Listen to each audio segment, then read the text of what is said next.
Nous sommes dimanche 1er février 2026. Vous êtes sur la chaîne qui rassemble. Bonjour et bienvenue dans votre journal. Dans un monde où la diplomatie classique montre parfois ses limites, le sport s'impose de plus en plus comme un langage universel. Quand la diplomatie traditionnelle atteint ses limites, le sport ouvre de nouveaux horizons. Langage universel, levier d'influence et outil de développement, il rapproche les peuples et bâtit des ponts durables.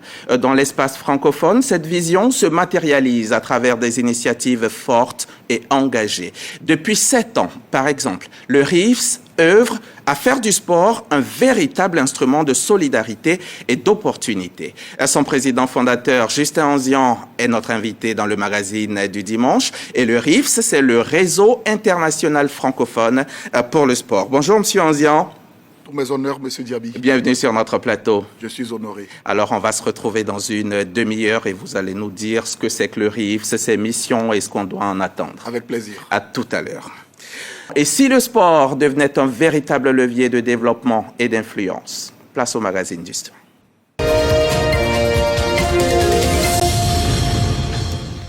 Bienvenue donc dans le magazine du dimanche. Le sport comme moteur d'opportunité d'émancipation. Le RIFS accompagne les athlètes francophones vers l'excellence et l'insertion. Formation, diplomatie sportive, solidarité, une vision innovante. Son président fondateur est avec nous pour partager son combat et ses ambitions. Merci encore, Monsieur Anzian. Justin Anzian, merci d'avoir accepté notre invitation et ensemble, suivons ce reportage. Créé en 2018, le réseau international francophone pour le sport œuvre pour la valorisation du sport dans l'espace francophone. Il met un accent particulier sur les disciplines dites mineures. Fondé par Anzian Justin, président international, le RIF est un outil de coopération et de diplomatie sportive. Il contribue également à la professionnalisation des acteurs du sport. Présent dans 9 pays, le RIF organise des séminaires et des activités de formation. Ces actions visent à renforcer les capacités des sportifs au profit des fédérations, des journalistes et des acteurs institutionnels. L'organisation a déployé plusieurs programmes, notamment Sport et Vie, Sport et Autonomisation de la femme, un binôme indissociable, et Amazon du RIFS, pour ne citer que cela. Le RIFS ambitionne de faire du sport un moteur d'économie, d'identité et de cohésion sociale. À long terme, il souhaite contribuer à une mondialisation plus solidaire, permettant aux athlètes francophones de vivre dignement de leur passion.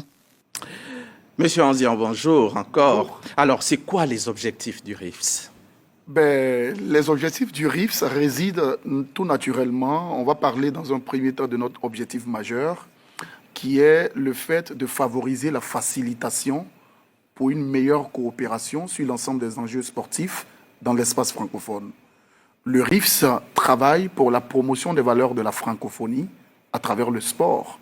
Et comme l'élément l'a dit, depuis 7 ans maintenant, nous sommes engagés à travers 9 pays à l'effet de pouvoir impacter non seulement les États, mais aussi les acteurs sportifs qui constituent notre cible majeure. Et quelles sont ces valeurs-là, les valeurs dont vous voulez faire la promotion? Les valeurs d'égalité, d'équité, les valeurs de droits de l'homme, les valeurs de solidarité, les valeurs de paix, les valeurs de grandeur. Et aujourd'hui, la question du sport constitue une thématique et un enjeu global à l'effet de pouvoir aider les acteurs sportifs qui font aussi partie des peuples et dont les vies en dépendent. Donc, le réseau international francophone pour le sport, dont le siège mondial se trouve en Côte d'Ivoire et le siège Europe en France, à Paris, depuis 7 ans maintenant, essaie à travers nos différents programmes de pouvoir faire du bien à ces acteurs sportifs-là qui souvent et par moments sont oubliés. 7 ans d'existence, si vous deviez déjà dresser un bilan, vous diriez quoi? Alors, c'est un bilan assez prometteur parce que le RIFS fait son petit bonhomme de chemin. Je peux vous assurer que notre ambition est vraiment grande de faire du sport un véritable levier de coopération et surtout de diplomatie sportive. Parce que, vous savez, au-delà de la question d'activité physique encadrée, le sport aujourd'hui constitue une autre mondialisation. Le sport est devenu une véritable industrie qui fait rayonner les nations et qui surtout va là où cette diplomatie classique-là ne réussit pas à impacter et à arriver, surtout en termes d'objectifs concrets. Aujourd'hui, les exemples sont légion. Les nations rayonnent, les peuples réussissent à s'affirmer à travers cette opportunité grandiose que donne le sport aux nations. Et en quoi, Monsieur Onzian, en quoi le RIFS se distingue-t-il concrètement des autres organisations sportives? Alors, le RIFS, comme je l'ai dit, se distingue de façon naturelle et concrète des autres organisations sportives à travers deux aspects majeurs. Le premier aspect, ce sont bien sûr nos axes stratégiques, donc qui résident dans la formation, dans le développement, dans la promotion de l'éducation, dans l'inclusion, dans l'innovation et surtout dans la durabilité. Alors, le deuxième aspect qui favorise la particularité du RIFS, c'est la proximité avec les acteurs sportifs. Vous savez, nous servons de tremplin entre les bailleurs au développement de l'économie sportive et les acteurs au développement de l'économie sportive. Nous pratiquons leur vie, nous sommes avec eux jour et nuit, nous connaissons leur réalité, nous connaissons leurs difficultés et nous apportons des solutions concrètes à travers nos différents programmes. Le premier programme déjà qui fait jusqu'à aujourd'hui beaucoup de bien aux acteurs sportifs, c'est le programme Sport et Vie, qui est un programme qui est aujourd'hui très connu, qui a réussi à réaliser plus de 11 projets à travers les différents pays dans lesquels on existe. Et Sport et Vie compte aujourd'hui plus de 6800 acteurs sportifs accompagnés, appuyés et entraînés. Et à côté de cela, nous avons le sport avec elle. Parce que, vous savez, M. Diaby, la question de la femme constitue une cible prioritaire, un enjeu total pour le monde et surtout pour le développement des nations. Et la femme aujourd'hui fait partie de nos valeurs. Nous avons un projet dont la Côte d'Ivoire a bénéficié du pilote, le projet d'autonomisation de la femme à travers le sport, qui d'ailleurs, le 28 février prochain, va marquer de son empreinte pour la première phase. Et le dernier programme sur lequel nous évoluons depuis 7 ans maintenant, c'est le programme Sporama. Sporama, c'est un véritable marché du développement de l'économie sportive. C'est une opportunité pour tous les acteurs sportifs de l'espace francophone de pouvoir comprendre, connaître et avoir l'information des opportunités qui résident dans l'espace francophone en termes de sport. La première édition a fait du bien et a tenté de renforcer les liens entre la Côte d'Ivoire et le Canada. Ici en Côte d'Ivoire, très bien appuyé par les autorités ivoiriennes. La seconde édition nous a permis de pouvoir créer une émulation lors des Jeux olympiques et paralympiques en France.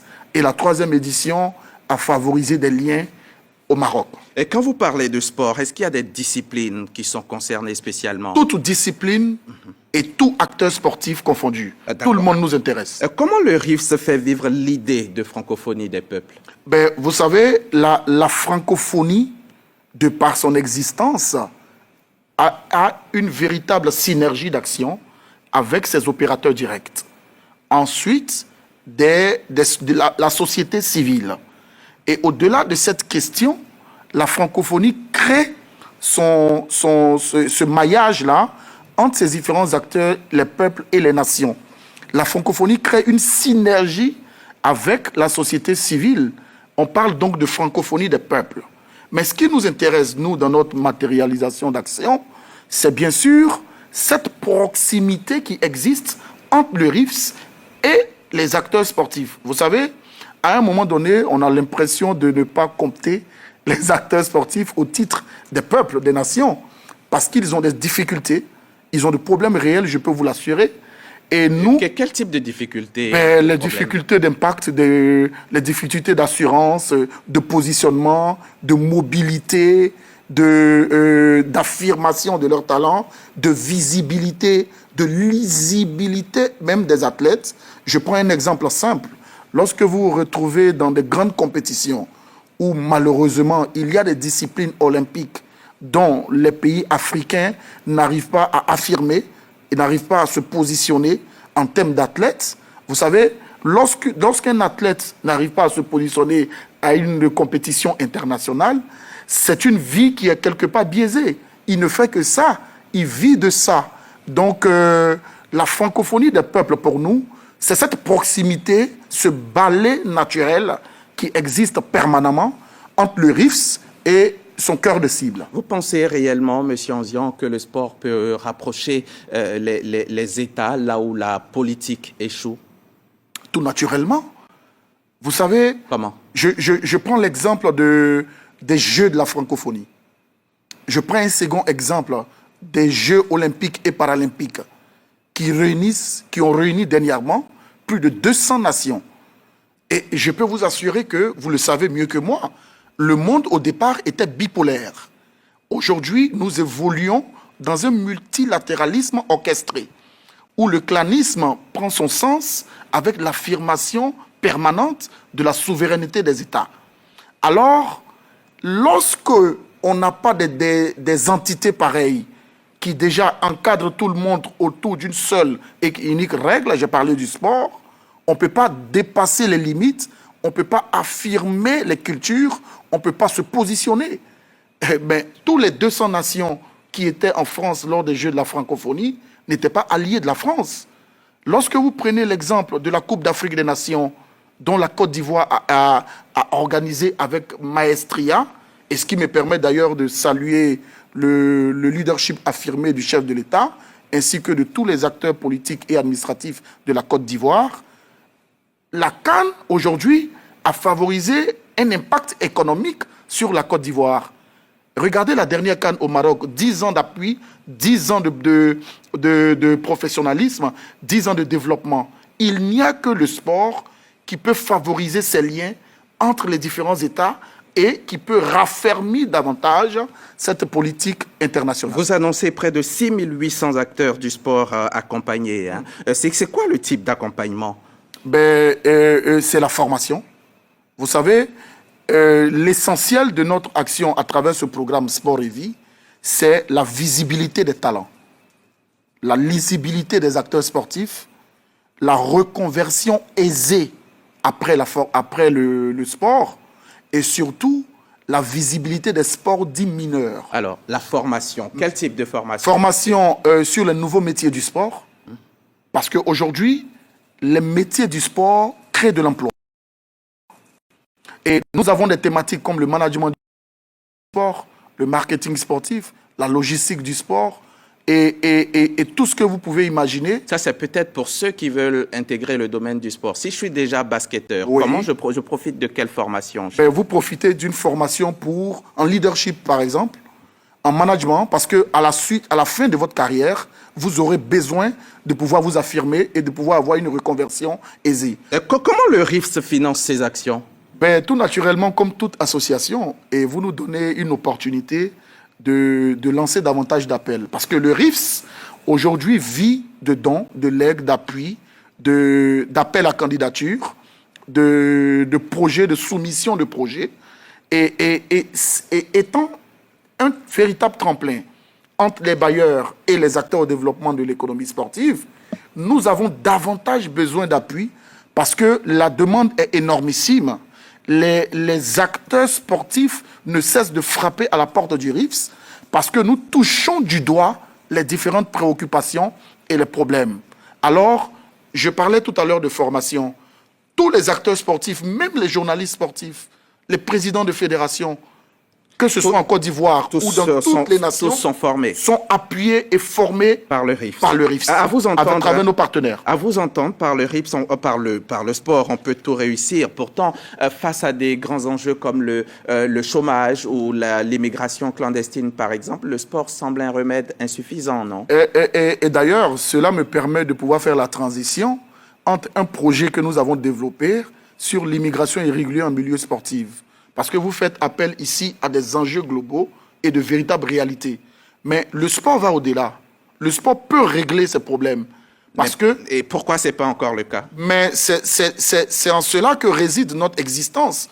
Aujourd'hui, nous voulons créer cette synergie d'action entre les États, les collectivités territoriales, les acteurs majeurs de décision et les organisations sportives qui connaissent les réalités du terrain. Parce que lorsque quelqu'un, par exemple, quitte ces nations et qui va vers le pays du Nord de manière clandestine, c'est pour un intérêt d'Eldorado sportive.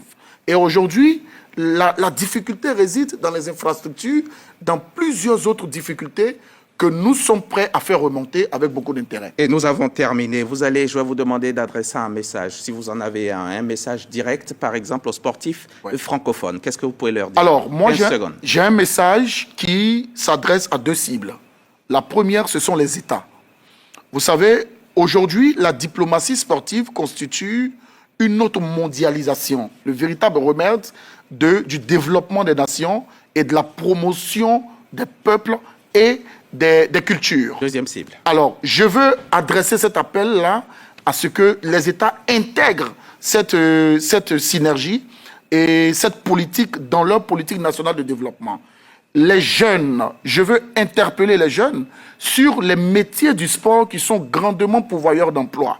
Il faut s'y donner, il faut s'engager dans cette formation-là à l'effet d'aider à la matérialisation tout naturelle des politiques nationales de développement. Merci beaucoup. C'est moi. Le sport comme levier d'unité, le sport comme levier de paix, d'opportunité, de paix. Le pari est ambitieux, mais l'enjeu est majeur. Merci en tout cas, Justin Anzian, d'avoir partagé votre position, votre vision, votre engagement au service de la francophonie des peuples.